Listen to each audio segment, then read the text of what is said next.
All right, in 2000... God, wrong page. Hold on.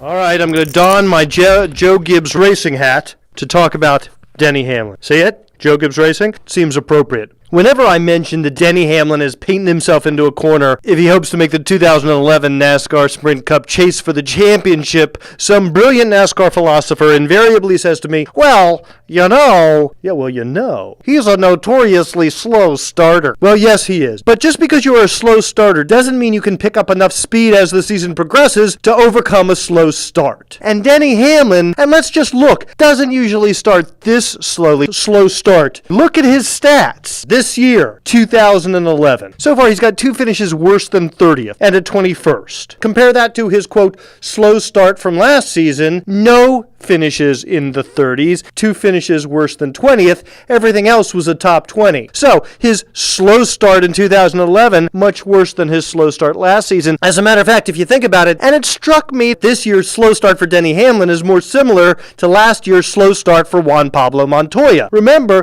JP was coming off a chase year in 2009. This is going to be the year he breaks through on an oval. Well, yeah, right. A lot of hope. He had speed yet, but where did he start? He started with 2 finishes worse than 30th and a 26. Sound familiar? Sound a lot like Denny Hamlin's 2011 start? Too much to climb back from. And remember, Juan Pablo Montoya had the speed last season. He began to push, and things got worse, disappointed a lot of Colombians. So Denny Hamlin should be worried, not because he's a notoriously slow starter, of course, but because his slow start this year looks a lot like Juan Pablo's slow start last year. Of course, last season, there was no wild card chase berth, and Denny Hamlin is probably good for a couple of victories. So I guess you can just disregard everything I said.